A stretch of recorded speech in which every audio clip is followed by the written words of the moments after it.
The snow fell softly over the bustling streets of Montclair, a small New England town that could have been pulled straight from a Christmas card. Strings of lights adorned every lamppost, and wreaths hung on shop doors. The annual holiday market hummed with cheerful chatter, and the sound of carolers harmonized in the crisp, cold air. Yet, for all its charm, Elliot Prescott felt utterly out of place. Elliot adjusted his scarf against the biting wind and glanced up at the towering Prescott estate. The house, with its stately columns and expansive grounds, was already dressed for the season. Garland wrapped the banisters, and a towering Christmas tree shone in the grand front window. It was the kind of place people stopped to admire, but for Elliot, it felt more like a museum than a home. Inside, the family gathered in the great hall, the room brimming with holiday grandeur. His mother, ever the socialite, mingled with distant cousins and business partners, while his father discussed company profits by the fire. To them, the season wasn't about warmth or togetherness. It was another occasion to showcase their wealth and connections. Elliot stood in the doorway, unnoticed. He wasn't particularly close to anyone in the room, though they were all family. Not since his grandfather had passed away 6 months earlier. Arthur Prescott had been the one constant in Elliot's life, a man who, despite his wealth, had devoted himself to helping others. Arthur's death had left a void that no amount of holiday cheer could fill. "You're sulking," came a voice behind him. It was his cousin, Clara, balancing a glass of champagne in one hand. "What's the matter, Elliot? Don't tell me you're dreading the Prescott Charity Gala." "I'm not dreading it," Elliot replied. It doesn't feel the same anymore."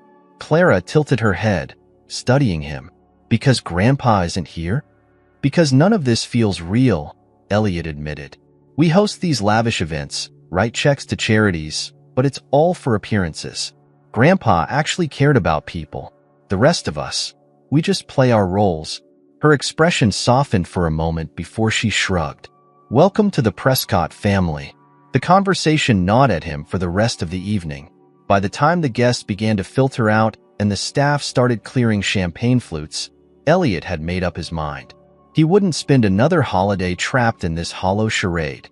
He needed to do something, anything, that felt meaningful.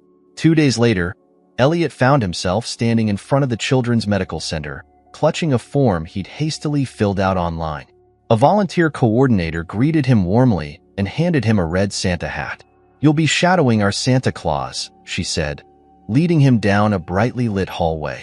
"Most of the kids love him, and the few who don't, well, you'll figure it out." The pediatric ward buzzed with a different kind of energy. Walls were painted with murals of snowy forests, and Christmas decorations hung from the ceiling. Nurses in festive scrubs pushed carts of hot cocoa, while parents read to their children by bedside trees. It wasn't the holiday grandeur Elliot was used to, but for the first time in years, he felt a flicker of warmth. He followed the coordinator into a common room where a man in a red suit sat in a large chair surrounded by children. A line had formed, each child clutching a wish list or toy.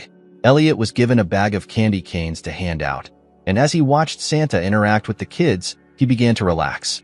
He might not know what he was doing, but at least he was part of something. That's when he noticed the boy sitting alone at the far end of the room. The child was hunched over a small table, a crayon clutched tightly in his hand as he focused on the paper before him. Unlike the other children, he wasn't laughing or chattering. His dark, solemn eyes were fixed on his drawing. Curious, Elliot made his way over. "Hey there," he said softly. "What are you working on?"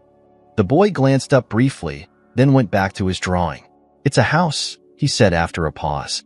Elliot looked closer and felt a strange pang in his chest. The boy had drawn a large mansion under a starry sky, with a family standing in front of it. The details were eerily familiar. The arched windows, the sweeping driveway. It looked like the Prescott estate. "That's impressive," Elliot managed, though his mind was racing. "Do you like to draw?" The boy nodded, but didn't elaborate. He continued shading in the roof, his small hands moving quickly, as if capturing something fleeting. "What's your name?" Elliot asked gently. "Sammy," the boy replied without looking up. "Well, Sammy, you're a talented artist. How did you come up with this house?" "I didn't," Sammy said, finally looking at him. His voice was matter-of-fact, but there was a heaviness behind his words. "I see it in my dreams." Elliot stared at the boy, the world around him fading into the background. Something about Sammy's drawing and his quiet certainty felt like more than coincidence. Elliot couldn't shake the strange sense of familiarity as he stared at Sammy's drawing. The precise lines of the mansion, the way the stars were positioned in the sky, even the faint outline of a tree near the corner. It was all too specific to be random. Yet Sammy, this quiet boy sitting alone in a hospital common room, couldn't possibly have seen the Prescott estate. Elliot knew that much for certain. "That's quite a dream," Elliot said, trying to keep his tone light. "Do you have a lot of dreams like this?" Sammy shrugged, his small shoulders barely moving. "Sometimes. But this one, it's different. It's the same every time. I see the house, and there's a man and a woman. They look happy, like they're waiting for someone."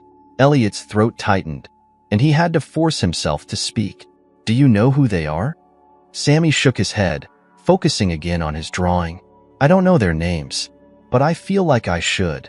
Elliot crouched down beside him, his curiosity deepening. "What else do you dream about, Sammy?" Sammy glanced at him, his eyes dark and probing, as though deciding whether to trust this stranger in a Santa hat. Finally, he said, "Not much. Just the house. It's nice there. I feel safe." The words hit Elliot harder than he expected. There was something in the boy's voice, an unspoken longing, a quiet ache that resonated with him. He didn't know Sammy's story, but he could tell it wasn't an easy one. Before Elliot could ask more, a nurse approached, her cheerful smile softening as she saw them together. "I see you've met Sammy," she said. "He's quite the artist, isn't he?" "He is," Elliot agreed, standing. "Does he, draw houses often?" The nurse chuckled. "Every chance he gets. It's always the same house, though. We don't know where he gets the idea. Maybe something he saw in a book or on TV." Sammy, oblivious to their conversation, kept coloring the roof of the mansion, his crayon strokes deliberate and careful. Elliot wanted to ask more, but the nurse had already shifted her focus to another child who needed attention. For the rest of his shift, Elliot found himself distracted. The cheerful chaos of the common room, the laughter of children lining up to sit on Santa's lap, all of it blurred into the background as his thoughts circled back to Sammy. There was something inexplicably personal about the boy, as if fate had nudged their paths to cross. But why? Later, as he was leaving the hospital, Elliot paused near the entrance to glance back at the pediatric wing. He could still hear faint echoes of laughter and carols. Sammy's drawing lingered in his mind, vivid and persistent. He thought about asking the hospital staff for more information about the boy, but he wasn't sure how to explain his interest without sounding intrusive. Instead, he tucked the memory away, promising himself he'd return the next day. When Elliot arrived back at the Prescott estate, the grand house felt even colder and more impersonal than usual. He climbed the wide staircase to his room, passing portraits of stern-faced ancestors and landscapes painted in muted tones. His mother had always said the house reflected the family's legacy, but to Elliot, it felt more like a mausoleum. Sitting at his desk, he pulled out his laptop and opened the search engine. For the next hour, he combed through articles and records, typing in combinations of keywords: Sammy, Children's Medical Center, foster care, abandoned child. The results were sparse, mostly unrelated cases or outdated information. Frustrated, he leaned back in his chair, staring at the ceiling. His mind wandered to his grandfather, Arthur Prescott. Arthur had been the heart of the family, a man who believed in using their wealth to make a difference. He'd supported countless charities, funded hospitals, and personally reached out to people in need. Elliot remembered sitting with him as a child, listening to stories about the lives Arthur had touched. "You can always tell when someone needs help, even if they don't say it," Arthur had once told him. "The trick is having the courage to step in." Elliot closed his laptop, the memory filling him with a mix of warmth and resolve. Sammy clearly needed someone to step in. Whether it was the boy's situation, his haunting drawings, or the strange connection Elliot felt, he couldn't ignore it.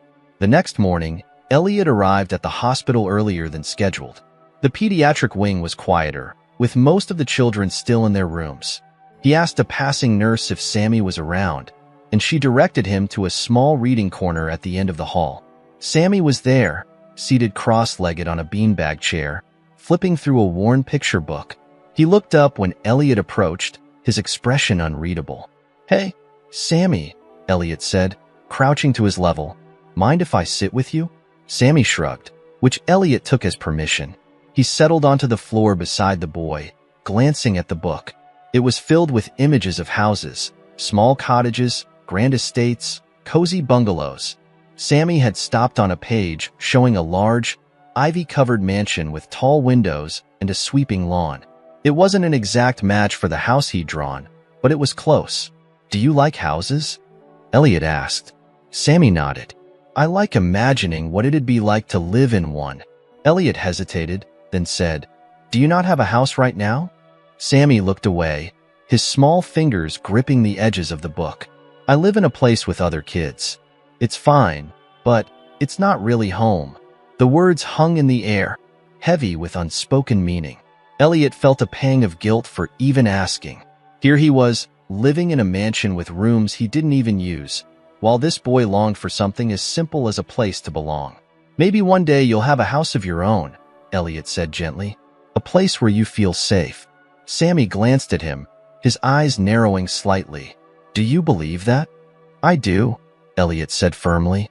"And I think you deserve it." For the first time, a faint smile flickered across Sammy's face, barely there but unmistakable. It was enough to make Elliot's heart ache. Whatever it took, he knew he had to find out more about this boy and the dreams that connected them. Elliot spent the rest of the day at the hospital, moving through his duties as a volunteer while keeping one eye on Sammy whenever he could.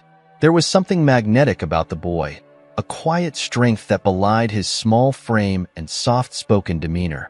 The more Elliot observed, the more questions he had, but getting answers wasn't easy. Sammy wasn't forthcoming, and the hospital staff, though kind, were bound by privacy rules. By the end of the day, Elliot felt both frustrated and more determined. As he left the hospital, his thoughts raced. Sammy had mentioned living in a place with other kids. That likely meant foster care, but there was something about the boy's certainty when describing the house in his dreams that tugged at Elliot. It wasn't just the familiarity of the drawing. It was the way Sammy spoke about it, as if he'd known it in another life. Back at the Prescott estate, the holiday preparations were in full swing. The staff was busy decorating the grand dining room for the annual Christmas gala, a tradition that Elliot had grown to resent. The event was less about celebrating the season and more about showcasing the family's wealth. As he passed through the room, his mother caught sight of him and called out, "Elliot, darling, there you are. I need you to confirm the guest list," she said, gesturing toward a clipboard. "And please, no surprises this year. Last time, your idea of inviting the youth orchestra created chaos." Elliot barely heard her. His mind was still on Sammy, the boy's face lingering like an unanswered question.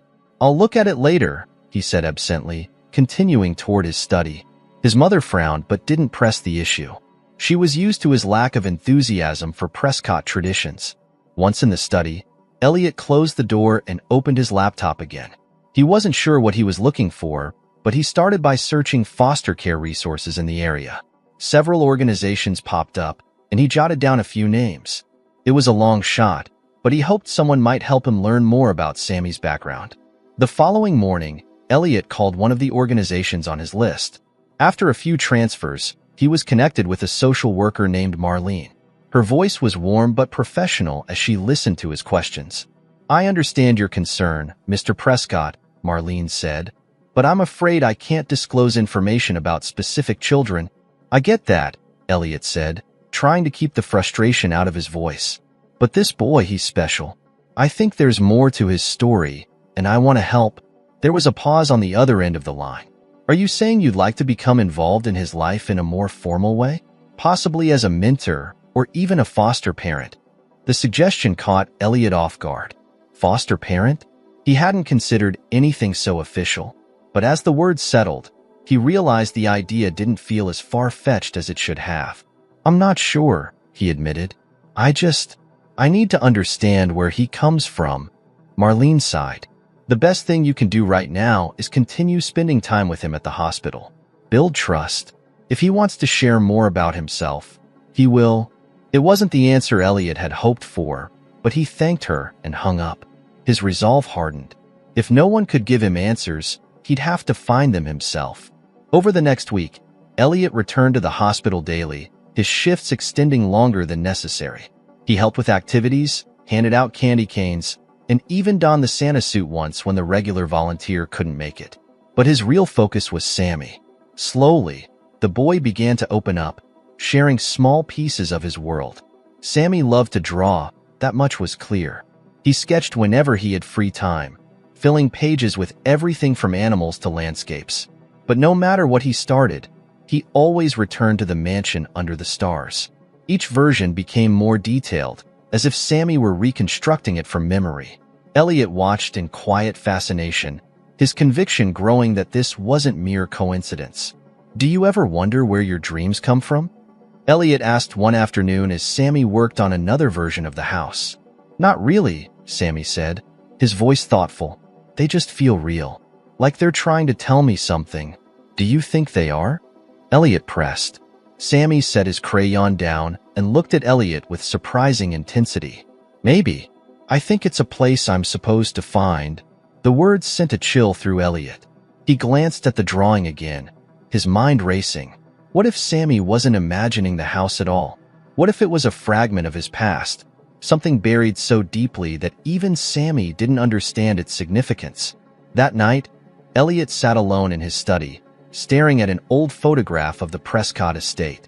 It was from decades ago, long before Elliot was born. The house looked much the same, though the grounds were wilder, the gardens less manicured. In the photo, a young woman stood on the front steps, her expression bright and carefree. Elliot recognized her instantly. It was Eleanor Prescott, his father's estranged half-sister. Eleanor had been a taboo subject in the family for as long as Elliot could remember. She'd left, or been forced out, long before he was born, and the details were murky. All he knew was that she'd had a falling out with Elliot's grandfather and never returned. Her name hadn't been mentioned in years, but as he stared at the photo, a possibility took root in his mind. What if Sammy wasn't just some random boy? What if his connection to the Prescott estate wasn't coincidence, but lineage? The idea was as thrilling as it was unsettling. If Sammy was related to Eleanor, it would explain the familiarity of his drawings, the dreams he couldn't explain. But it also raised more questions than answers. How had he ended up in foster care? What had happened to Eleanor? Elliot knew he needed proof before he could act on his suspicions, and that meant digging into the Prescott family's closely guarded history, a task that would undoubtedly ruffle feathers. But as he thought of Sammy's quiet determination, his dreams of belonging, Elliot knew he couldn't let this go. Whatever it took, he would uncover the truth. Elliot spent the next few days obsessively searching through the Prescott family archives. The dusty old library in the estate's West Wing held decades of documents, business records, personal correspondence, and photographs that detailed the family's storied history. Most of it was mundane, but Elliot was focused on one person, Eleanor Prescott. She was an enigma. The youngest daughter of Arthur Prescott's first marriage, Eleanor had been known for her vivacious spirit and defiance of family expectations.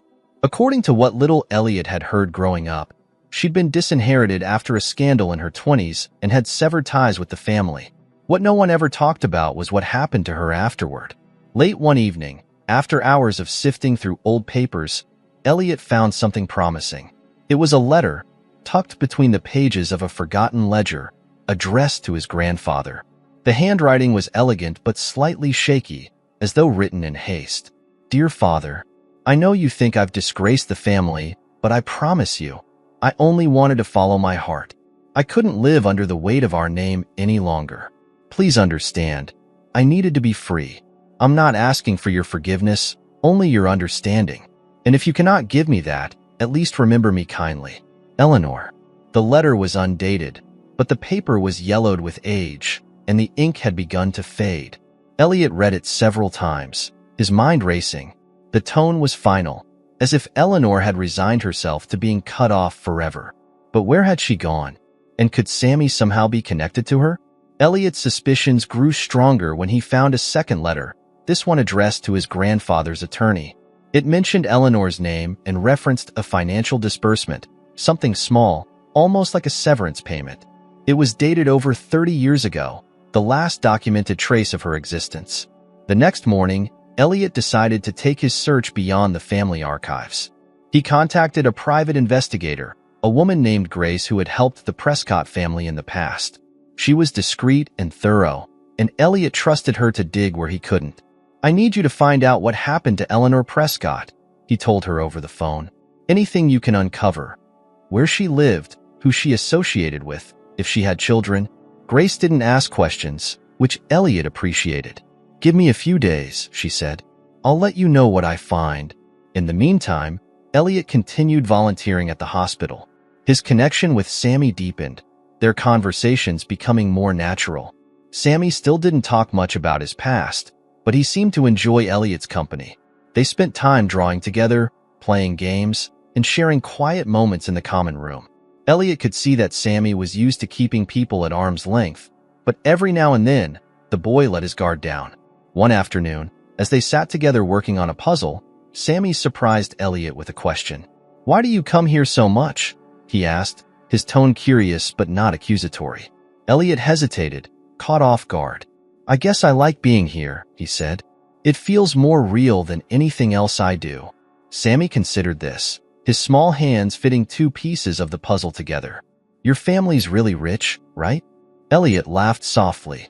"Yeah, they are. So why don't you do something fun? Like go on a big vacation or buy a cool car?" Elliot smiled, but there was a sadness behind it. "I guess I'm trying to figure out what's really fun for me. Being here with you. This feels more important than anything money can buy." Sammy didn't respond right away, but Elliot could see the gears turning in his mind. Finally, the boy looked up, his expression serious. "Do you ever feel like you don't belong? Like you're in the wrong place?" The question struck a nerve. Elliot nodded slowly. "I feel that way all the time." Sammy didn't say anything more, but in that moment, Elliot felt an unspoken bond between them. They were both searching for something. Home, purpose, connection, and somehow, they'd found a piece of it in each other. That evening, as Elliot left the hospital, his phone buzzed. It was Grace. "I found something," she said without preamble. Eleanor Prescott lived in a small town about 2 hours from Montclair. She used a different last name, Parker, but I'm certain it's her. She passed away about 8 years ago. Elliot's heart sank.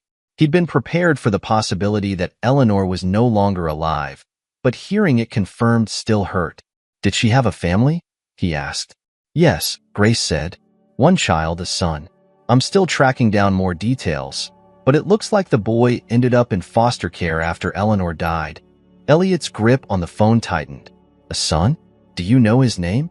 "Not yet, but I'll have it soon," Grace promised. Elliot thanked her and hung up, his mind racing. Eleanor's son. Could it really be Sammy? The timeline fit, and the foster care connection was too significant to ignore. But if Sammy was his cousin, it raised even more questions. Why had he ended up in the system? Why hadn't the Prescott family been contacted? Elliot spent the next few days in a haze of anticipation, waiting for Grace's next update. In the meantime, he focused on Sammy, cherishing every moment they spent together.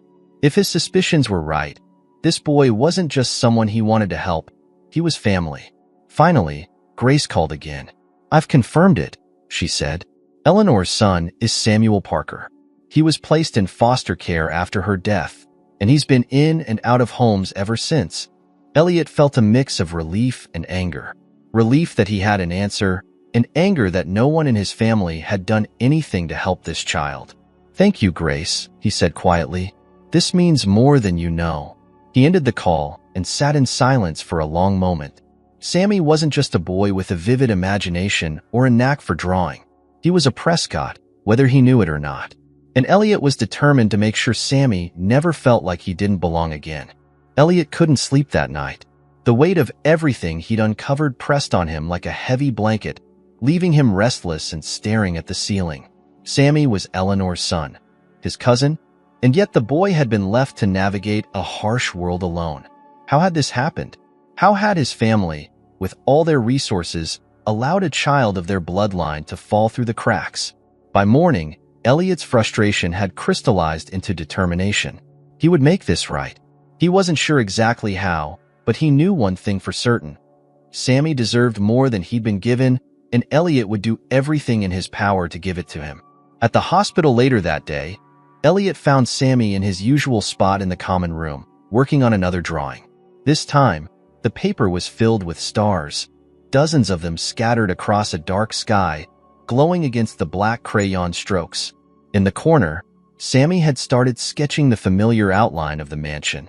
Elliot sat down beside him, watching as Sammy carefully added details to the roofline. "That's a lot of stars," Elliot said, his tone light but curious. Sammy glanced at him, then back at the drawing. "They make the house look less lonely." Elliot felt his chest tighten. Sammy's words carried a quiet truth that struck deep. "Do you feel lonely, Sammy?" he asked gently. The boy didn't answer right away. He set his crayon down and studied the drawing, as if searching for the right words. "Sometimes," he said finally, "but it's not so bad when I'm here. When I'm with you." The simple statement left Elliot momentarily speechless. He reached out, resting a hand on Sammy's shoulder. "You're not alone, Sammy. I promise you you're not." Sammy looked up at him, his dark eyes searching Elliot's face. "How do you know?" "Because I'm here," Elliot said firmly. "And I'm not going anywhere." The boy didn't say anything, but his gaze softened, and for a brief moment, Elliot thought he saw a flicker of hope. That evening, Elliot made his way to the hospital's administrative office. He knew the staff couldn't give him much information about Sammy, but now that he had proof of their connection, he hoped they might make an exception. He introduced himself to the head nurse, a kind woman named Diane, and explained as much as he could without overwhelming her. "I've recently learned that Sammy might be a relative of mine," Elliot said. "His mother, Eleanor, was my father's half-sister. I think Sammy is her son." Diane's eyebrows lifted in surprise, but she nodded thoughtfully. "That's quite a discovery. I didn't know Sammy had any family." "Neither did I," Elliot admitted. "But now that I do, I want to help him. I need to know what's possible. Is there a way to, I don't know, take responsibility for him?" Diane's expression softened, but there was hesitation in her voice. "It's not that simple, Elliot. Sammy's situation is complicated. He's technically a ward of the state, and any decisions about his future would have to go through the proper channels. But if you're serious about helping him, I can connect you with his caseworker." "I am serious," Elliot said without hesitation. "I want to do whatever it takes." The next few days were a whirlwind of meetings, phone calls, and paperwork. Elliot met with Sammy's caseworker, a pragmatic woman named Karen who was initially skeptical of his intentions.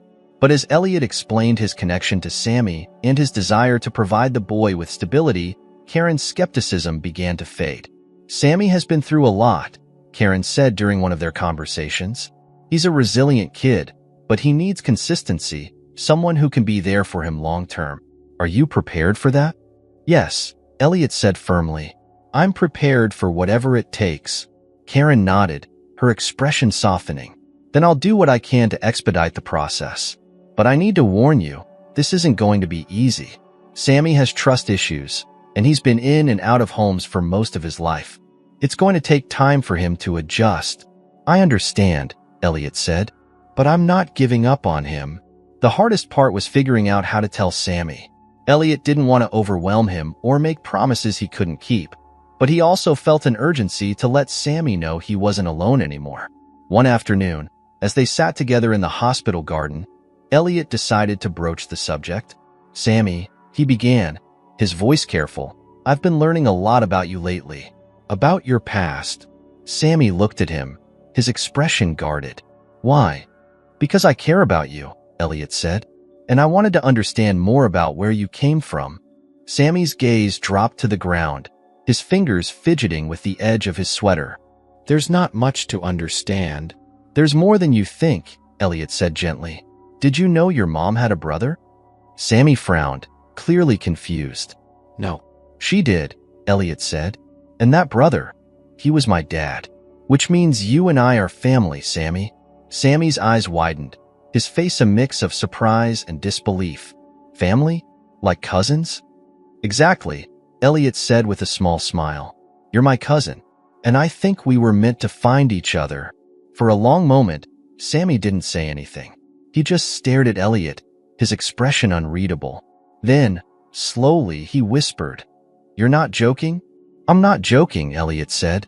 "I'm here because I care about you, and I want to make sure you have everything you need." Tears filled Sammy's eyes, and he quickly wiped them away with the sleeve of his sweater. "No one's ever said that before." Elliot leaned closer, his voice steady. "Well, I'm saying it now. You're not alone anymore, Sammy. You're part of my family, and I'm going to take care of you. I promise." Sammy didn't reply, but he leaned into Elliot's side, his small frame trembling with quiet sobs. Elliot wrapped an arm around him, holding him close. In that moment, he knew without a doubt that he'd made the right decision. Elliot woke the next morning feeling a mixture of relief and determination. The previous day's conversation with Sammy had been one of the most profound moments of his life. For the first time, the boy had opened up, allowing a glimpse of the vulnerable, hopeful child beneath his guarded exterior. But Elliot knew the road ahead wouldn't be easy. The promise he had made to Sammy, to take care of him, to give him a family, would require more than words. It would take action, commitment, and, most dauntingly, confronting his own family. Later that day, Elliot met with Karen, Sammy's caseworker, to discuss the next steps. Karen had spent years navigating the bureaucracy of the foster system and knew the hurdles Elliot would face in attempting to become Sammy's guardian. "Are you sure about this?" Karen asked, her tone cautious but not unkind. Taking in a child is a huge responsibility, and Sammy has been through a lot. "He's not going to trust easily."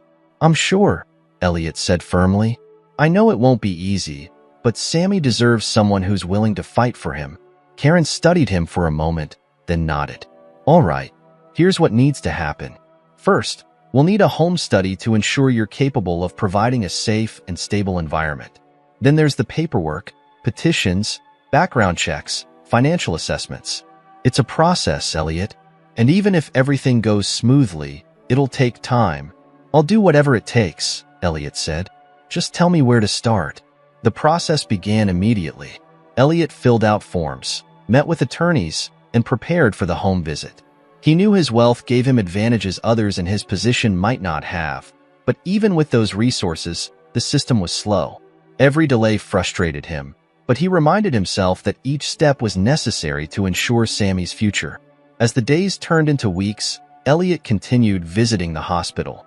Sammy grew more comfortable with him, their bond deepening with every shared moment. They played board games, worked on puzzles, and of course, spent hours drawing. Sammy's sketches of the mansion became more detailed, almost as if he were capturing memories rather than dreams.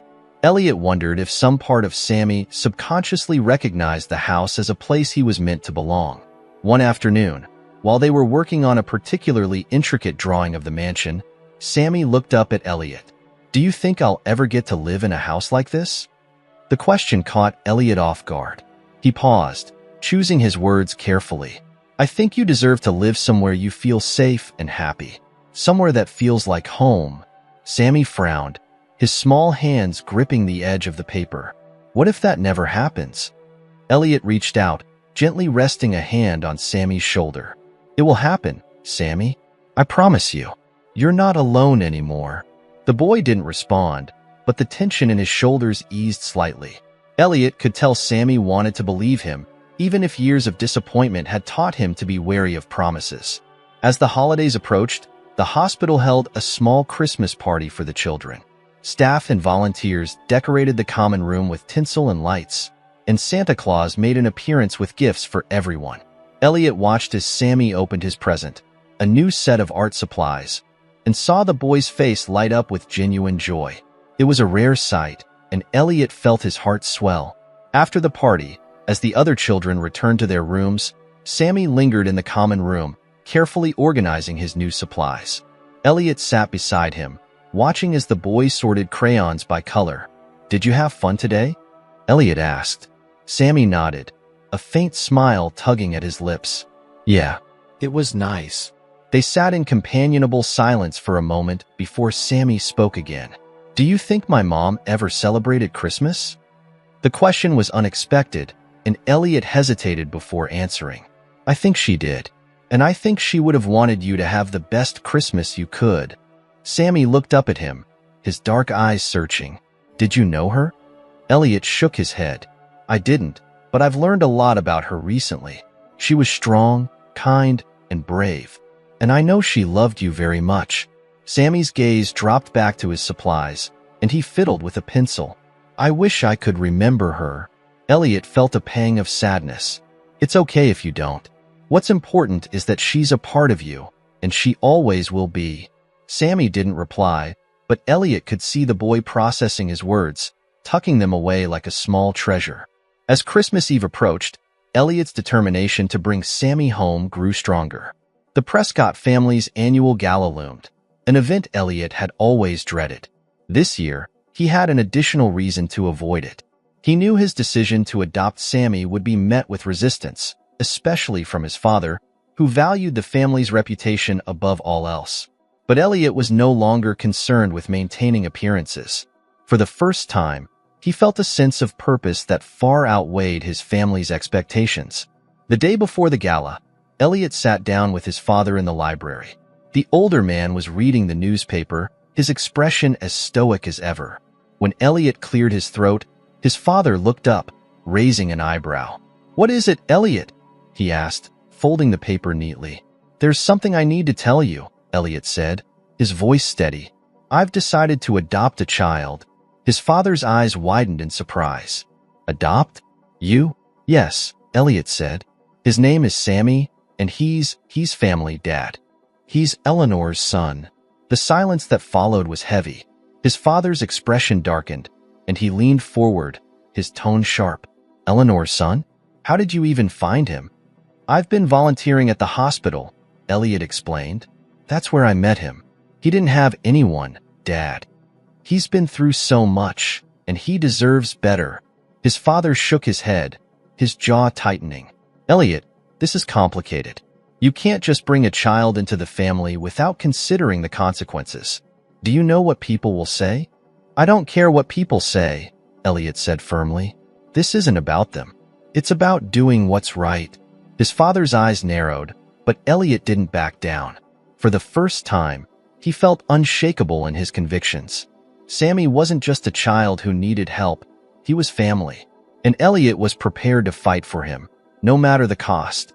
The Prescott family gala was in full swing, the grand ballroom filled with the glittering lights of crystal chandeliers and the low hum of polished conversation. Guests sipped champagne and exchanged pleasantries, their voices blending with the soft strains of a string quartet. It was the kind of event Elliot had endured countless times before, but this year felt different. As he moved through the crowd, his mind wasn't on the finely dressed guests or the curated displays of wealth. It was on Sammy and the promise he'd made to him. The conversation with his father still rang in his ears. The older Prescott had been resolute in his disapproval, warning Elliot about the repercussions of bringing Sammy into the family. Elliot had left the discussion feeling more determined than ever. His father's fears about public perception meant nothing to him. What mattered was that Sammy felt wanted, safe, and loved. As Elliot navigated the room, his cousin Clara appeared at his side, a knowing look on her face. She sipped her drink, leaning in slightly. "You've been pacing like a man with something to prove," she said lightly. "Care to share?" Elliot gave her a small, wry smile. Clara had always been sharp, her wit often cutting through the superficial atmosphere of these gatherings. "I guess you could say that." She raised an eyebrow. "Does this have anything to do with the child you've been visiting at the hospital? Word gets around, you know." Elliot didn't respond immediately, but the look on his face must have given him away. Clara's expression softened, and she touched his arm. "You're serious about this, aren't you?" "I am," Elliot said, his voice steady. "His name is Sammy, and he's Eleanor's son." Clara blinked in surprise. "Eleanor? You're kidding." "I wish I were," Elliot said. "He's been in foster care since she died. No one in this family did anything to help him, and I'm not letting that continue." Clara was silent for a moment, her gaze thoughtful. Then she nodded. Good. Someone needs to break the cycle in this family. And if anyone can do it, it's you. Her words gave Elliot a boost of confidence, but he knew the hardest part was yet to come. The gala provided an opportunity to address his family directly, to make his intentions clear. He wasn't looking for their approval, but he needed them to understand that this decision wasn't up for debate. Later in the evening, as the guests mingled and the music swelled, Elliot found his father standing near the fireplace, speaking with a group of associates. He approached with purpose, his heart pounding but his resolve unwavering. "Excuse me," Elliot said, his voice cutting through the conversation. The men glanced at him, and his father's expression hardened slightly. "What is it, Elliot?" his father asked, his tone clipped. Elliot squared his shoulders. "I need to say something, and I want everyone here to hear it." The group fell silent, and nearby guests began to take notice. Elliot could feel the weight of their gazes, but he refused to falter. He met his father's eyes, his voice steady as he continued. "I've made a decision to adopt Sammy, Eleanor's son. He's family, and he deserves better than what he's been given. I won't let him be forgotten or ignored, not when I have the ability to change his life." The room was deathly quiet. His father's face darkened, and a murmur spread through the crowd as people exchanged whispers. Elliot braced himself, expecting resistance, but he didn't care. This was about Sammy, not their opinions. "You're making a spectacle of yourself," his father said, his voice low and harsh. "This is not the time or place for such an announcement." "No," Elliot said firmly. "This is exactly the time and place. I've spent my whole life watching this family care more about appearances than people. Well, I'm done with that. Sammy is a Prescott, and he's going to be treated like one." His father's jaw tightened, but before he could respond, Clara stepped forward, her voice clear and unwavering. "Elliot's right," she said. "This family has a history of turning its back on people who need help. Maybe it's time that changed." A ripple of surprise passed through the crowd, and Elliot felt a surge of gratitude for Clara's support. Others began to murmur in agreement, their voices hesitant but growing. Elliot's father glanced around, sensing the shift in the room. He looked back at his son, his expression a mixture of frustration and resignation. "You're determined to do this, aren't you?" "I am," Elliot said, "and nothing you say is going to change my mind." For a moment, his father didn't respond. Then he sighed, his shoulders slumping slightly. "Very well," he said quietly. "Do what you think is best." Elliot felt a wave of relief, though he knew his father's approval was begrudging at best. It didn't matter. What mattered was that Sammy would finally have the family he deserved. The next morning, Elliot returned to the hospital, his heart lighter than it had been in weeks. Sammy was sitting in the common room, working on another drawing. When he saw Elliot, his face lit up with a rare smile. "You're back," Sammy said, setting his crayons aside. "I told you I'm not going anywhere," Elliot said with a grin. He sat beside the boy, pulling a small envelope from his pocket. "I have something for you." Sammy hesitated before taking the envelope. Inside was a photograph of the Prescott mansion, taken years ago. The boy stared at it, his expression a mix of awe and confusion. "That's the house from my dreams," Sammy whispered. "It's real," Elliot said, "and it's waiting for you." "For us." Sammy looked up at him, tears brimming in his eyes. "You mean it?" "I do," Elliot said. "You're coming home, Sammy." The boy launched himself into Elliot's arms, holding on tightly. For the first time, Elliot felt the weight of his promises lift, replaced by the warmth of a bond he knew would last forever. The drive to bring Sammy home was both exhilarating and nerve-wracking for Elliot. Over the next few weeks, the formalities of the adoption process moved forward, though not without challenges. Background checks, court visits, and evaluations filled his days, each step feeling like a hurdle to clear. But Elliot never wavered. Every time he saw Sammy at the hospital, his determination was renewed. Sammy's quiet smiles and growing sense of trust reminded Elliot exactly why he was doing this. The Prescott estate, so often a symbol of isolation and cold grandeur, began to transform under Elliot's vision. Rooms that had sat empty for decades were cleaned and repurposed. A cozy bedroom with warm colors and shelves for art supplies was prepared for Sammy, and the staff, initially confused by Elliot's sudden focus on a child, began to embrace the idea with quiet enthusiasm. Even Clara pitched in, helping Elliot find just the right pieces to make the space feel like a home rather than another ornate display of wealth. Sammy, though still wary, began to open up more with each passing day. Elliot spent as much time with him as possible, ensuring the boy felt heard and valued. They talked about everything: his favorite cartoons, the books he loved, and the colors he liked to use in his drawings. It was during one of these conversations, as Sammy described the vibrant blues and silvers he imagined for the stars in his sketches, that Elliot realized something. Sammy's dreams weren't just about longing. They were about hope. One afternoon, Elliot brought Sammy a small gift, a set of star-shaped fairy lights for his new room. When he handed them to the boy, Sammy's eyes lit up, and he grinned for the first time. "These are perfect," Sammy said, holding the box tightly. "Thank you." Elliot knelt to meet Sammy's gaze. "You're welcome. I just thought they might make your new room feel like your drawings." Sammy hesitated, then looked up at Elliot with cautious hope. "Do you really think it'll be my room? For real?" "It's already yours," Elliot said firmly. "As soon as you're ready." Sammy didn't say anything, but the way he hugged the box to his chest said everything. Despite the progress they were making, Elliot knew not everyone in the family shared his enthusiasm. His father, though outwardly resigned, remained distant and curt whenever the topic of Sammy arose. Elliot's mother oscillated between polite disinterest and subtle attempts to steer the conversation toward more appropriate family matters. Even some of the extended relatives expressed quiet concern about how the decision might reflect on the Prescott name.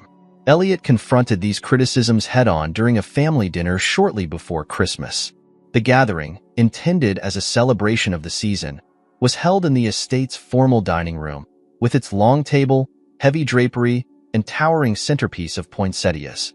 As the meal progressed, small comments from his relatives began to surface, each more pointed than the last. "Elliot, dear," his mother said at one point, her tone carefully neutral, "are you sure this is the best decision for you? Adoption is quite a commitment." Another relative chimed in, "And so public. It's bound to attract attention, given the family's standing." Elliot set his fork down, his expression calm but firm. "I didn't make this decision for attention. I made it because it's the right thing to do. Sammy is family, and he deserves better than the life he's been given." His father cleared his throat, his expression unreadable. "No one is questioning your intentions, Elliot. But have you considered the long-term implications? This isn't just about charity. It's about responsibility. Are you prepared for that?" "I've thought about it more than you realize," Elliot replied. "And I am prepared. What I'm not prepared to do is let this family continue ignoring its own." A tense silence fell over the room. Clara, seated a few chairs down, finally broke it with a quiet but supportive comment. "I think what Elliot's doing is brave. And it's about time someone in this family started leading with their heart instead of their reputation." Her words seemed to defuse some of the tension, though Elliot knew the battle wasn't entirely won. Still, he left the dinner with his head held high, more convinced than ever that he was on the right path. The day Sammy was discharged from the hospital marked a turning point. Elliot arrived early to help him pack his belongings, which fit neatly into a single bag. The simplicity of it struck Elliot, a stark reminder of how little Sammy had to call his own. But as they left the hospital together, Sammy clutching the star lights in one hand and his bag in the other, Elliot felt an overwhelming sense of purpose. This boy deserved a fresh start, and Elliot was determined to give it to him. When they arrived at the Prescott estate, Sammy was visibly nervous. His small hands fidgeted, and his eyes darted around as they walked through the grand foyer. But as Elliot led him upstairs to his new room, the boy's apprehension began to melt away. The room was everything Elliot had envisioned. Soft, inviting colors adorned the walls, and the bed was covered with a warm, patterned quilt. Art supplies were neatly arranged on a small desk, and the star-shaped lights were already strung up around the window, casting a gentle glow. Sammy stood in the doorway, his eyes wide as he took it all in. "This is mine," he asked, his voice barely above a whisper. Elliot smiled and placed a hand on his shoulder. "It's all yours, Sammy. Welcome home." For a moment, Sammy didn't move. Then, slowly, he stepped into the room, running his fingers over the edge of the desk and tracing the quilt on the bed. Finally, he turned to Elliot, his face filled with a mixture of wonder and disbelief. "No one's ever done something like this for me," he said softly. Elliot knelt to meet his gaze. "You deserve it, Sammy. You deserve all of this and more." The boy's eyes filled with tears, but he didn't look away. Instead, he stepped forward and wrapped his arms around Elliot in a tight hug. Elliot held him close, feeling the weight of the moment settle deep in his chest. For the first time in years, the Prescott estate didn't feel cold or empty. It felt like home. The days following Sammy's arrival at the Prescott estate were a whirlwind of adjustments for both him and Elliot. Sammy was quiet at first, exploring the grand house with cautious steps. The size of the mansion seemed to overwhelm him, and he stayed close to Elliot whenever possible, like a shadow afraid to lose its light. Elliot, in turn, made every effort to ease Sammy into his new life, balancing the boy's need for familiarity with the opportunities to grow into this new chapter. Elliot's favorite moments were the small ones. The way Sammy's eyes lit up when he discovered the library, packed with books he could scarcely believe were real, or the quiet satisfaction on his face when he hung his drawings around his room. Each small victory brought a deeper sense of connection between them, a bond Elliot hadn't known he was capable of. But not everyone welcomed the change. The Prescott staff, though polite, struggled to adapt to Sammy's presence. He was a child in a house that had long been devoid of youth, a disruption to their carefully maintained routines. Elliot noticed the hesitant glances and quiet murmurs, but chose to ignore them, focusing instead on Sammy's needs. One morning, as Sammy sat at the breakfast table, absently poking at his pancakes, Elliot decided to address the boy's lingering unease. "How are you settling in?" he asked gently, sitting across from him. Sammy shrugged, his fork tracing patterns in the syrup. "It's okay. It's just big." Elliot smiled. "It is big. A lot bigger than the hospital." "Huh?" "Yeah." Sammy hesitated, then added, "Sometimes it feels like I don't belong here." The word struck Elliot like a punch, but he forced himself to stay calm. "Why would you think that?" Sammy looked down at his plate. "I don't know. It's just, this place is so fancy and I'm not." Elliot leaned forward, his voice firm but kind. "Listen to me, Sammy. This house isn't what makes you belong here. You belong because you're family. It doesn't matter where you came from or what you've been through. You belong because you're you." Sammy's eyes flicked up to meet Elliot's, searching his face for sincerity. Slowly, he nodded, though Elliot could see the doubt still lingering. To help Sammy feel more at home, Elliot began introducing him to the small joys of the season. They baked cookies in the kitchen, though Sammy mostly ate the dough, and decorated a smaller Christmas tree together in the library, a more personal version of the grand display in the main hall. Sammy's favorite moment came when Elliot brought home a sled, and they spent an afternoon racing down the snow-covered hills behind the estate. Sammy's laughter echoed through the crisp air, pure and unguarded, a sound Elliot realized he hadn't heard nearly enough. Despite the growing warmth between them, Elliot knew there were still challenges to face. His father had been largely absent since Sammy's arrival, retreating to his office or leaving for business trips. Elliot suspected the older man was avoiding the boy, unwilling to confront the reality of Elliot's decision. It frustrated Elliot, but he chose not to press the issue, focusing instead on making Sammy feel secure. One evening, as they sat by the fire in the library, Sammy surprised Elliot with a question. "Did my mom ever live here?" Elliot paused, considering how best to answer. "She did, a long time ago. Before I was born." Sammy leaned back in his chair, his small hands clutching a blanket draped over his lap. "What was she like?" Elliot hesitated.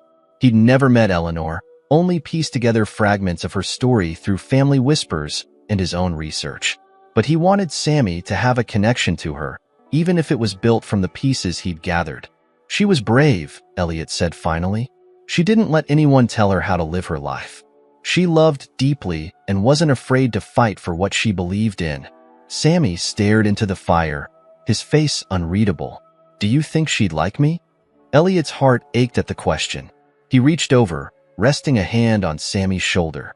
I don't think she'd just like you, Sammy. I think she'd be proud of you.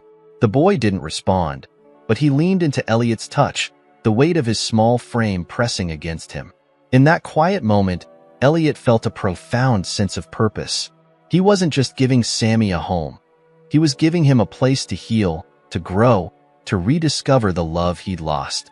As Christmas approached, Elliot decided to do something special.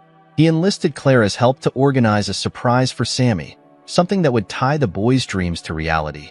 On Christmas Eve, as snow blanketed the grounds, Elliot led Sammy to the front door, where a horse-drawn sleigh waited. Sammy's eyes widened in wonder. Is this for us? It's for you, Elliot said with a grin. Come on, let's take a ride. They climbed into the sleigh, and as the horses pulled them through the snowy landscape, Sammy's face lit up with pure joy. The stars above sparkled like the ones in his drawings, and for the first time, the boy seemed completely at ease. As they returned to the estate, Sammy turned to Elliot, his voice soft. This is the best Christmas I've ever had. Elliot smiled, his chest tight with emotion. It's just the beginning, Sammy. There's so much more ahead. That night, as Sammy fell asleep in his new room, surrounded by the soft glow of the star-shaped lights, Elliot stood in the doorway, watching him. The house, so often cold and silent, felt alive for the first time in years. Sammy's presence had filled a void Elliot hadn't even realized was there, and in giving the boy a home, Elliot had found a sense of belonging he'd been searching for all his life. For the first time in as long as he could remember, the Prescott estate truly felt like a family home. Christmas morning arrived quietly, the soft glow of dawn casting a golden light over the snow-covered grounds of the Prescott estate. Elliot woke early, his heart light as he prepared for the day. This Christmas wasn't about grandeur or appearances. It wasn't about impressing anyone or fulfilling family expectations. This year, it was about Sammy. He carried a tray of hot cocoa and warm pastries upstairs, pausing briefly outside Sammy's room. The faint hum of holiday music from the hallway's speakers added a sense of calm to the morning. Gently, Elliot knocked and then opened the door. Sammy was already awake, sitting cross-legged on his bed, a book of Christmas stories open in his lap. The star-shaped light strung around the room gave everything a warm glow. "Merry Christmas," Elliot said, stepping inside with the tray. Sammy looked up, his face breaking into a smile. "Merry Christmas." Elliot set the tray down on a small table and sat beside the boy. "Did you sleep well?" Sammy nodded, glancing at the tray. "Is that for me?" "Of course," Elliot said. "Thought we'd start the day with something cozy before opening presents." Sammy hesitated, as if unsure how to respond to the gesture. "I've never really done Christmas like this before." "Well," Elliot said, handing him a mug of cocoa, "this year, we're doing it right. Together." Sammy took a sip, his hands cradling the mug. For a moment, they sat in comfortable silence, the kind that only comes when two people feel completely at ease with one another. After breakfast, they made their way downstairs to the living room, where a modest pile of gifts waited beneath the tree. Unlike the elaborate displays of past years, the focus this time was on simplicity and meaning. Clara arrived shortly after, her arms laden with more gifts, her laughter filling the room as she teased Elliot about his inability to wrap presents properly. Sammy sat cross-legged on the floor, his face lighting up with every unwrapped gift: a set of drawing pencils, a soft sweater, a book of star maps. But the last box, a large one wrapped in blue paper, made him pause. "What's this?" Sammy asked, glancing at Elliot. "Open it and see," Elliot said with a smile. Carefully, Sammy tore away the paper, revealing a wooden art easel with a drawer full of paints and brushes. He stared at it, his hands hovering over the smooth wood, as if unsure it was real. "For your room," Elliot said. "I figured you might want a place to keep creating your masterpieces." Sammy looked up at him, his eyes brimming with emotion. This is too much." "It's not too much," Elliot said gently. "You deserve this, Sammy. All of it." The boy hesitated for a moment, then leaned forward and hugged Elliot tightly. Elliot wrapped his arms around him, holding him close. "Clara, watching from the couch, wiped at her eyes with a smile. As the morning stretched into afternoon, the house buzzed with a warmth it hadn't known in years. Clara stayed for lunch, and the three of them shared stories, laughter, and the kind of connection that transcended the material trappings of the Prescott name. Elliot couldn't remember a time when the estate had felt so alive, so genuinely full of joy. Later, as the sun dipped low in the sky, Elliot took Sammy for a walk in the garden. The snow crunched beneath their boots, and the cold air painted their cheeks pink. Sammy held onto Elliot's hand, his small fingers gripping tightly. "Elliot?" Sammy asked after a while. "Yeah. Do you think my mom would have liked it here? The house, I mean." Elliot stopped walking, kneeling in front of Sammy so they were eye to eye. "I think she would have loved it, Sammy. And I think she would have loved seeing you here, happy and safe." Sammy nodded, his gaze distant. "I wish I could have known her." "I know," Elliot said softly, "but I think she'd be really proud of you. And I think she'd be happy knowing you're with family now." For a moment, Sammy didn't say anything. Then he wrapped his arms around Elliot's neck, holding on as if afraid to let go. Elliot hugged him back, his heart swelling with love and gratitude. As they walked back to the house, Elliot glanced at the stars beginning to appear in the evening sky. Sammy's dreams, his drawings, his hopes, they all seemed to align in that moment, as if the universe had conspired to bring them together. For the first time in years, Elliot felt a sense of peace, a certainty that he was exactly where he was meant to be. That night, after tucking Sammy into bed, Elliot sat by the fire in the library, reflecting on everything that had brought them to this point. The challenges, the doubts, the resistance from his family. All of it seemed insignificant compared to the bond he'd built with Sammy. The boy wasn't just a part of his life now. He was his family, his purpose, his second chance to create something meaningful. Elliot glanced up as Clara entered the room, a glass of wine in her hand. She sank into the chair opposite him, smiling warmly. "You did good today," she said. "Sammy's happy. I can see it." Elliot nodded, his own smile soft. "He's changed everything, you know. This house, this family." Clara raised her glass in a small toast. "To Sammy, and to you, for finally showing us all what family is supposed to mean." Elliot clinked his glass against hers, the warmth of the moment settling deep in his chest. For the first time in years, he felt like he belonged, not to the Prescott legacy, but to something far greater. He belonged to a family built on love, resilience, and the simple, profound joy of being there for one another. And as the stars outside shimmered against the dark sky, Elliot knew that this Christmas was only the beginning. Together, he and Sammy would build a future as bright as the lights that now filled the once lonely house. They were home, at last.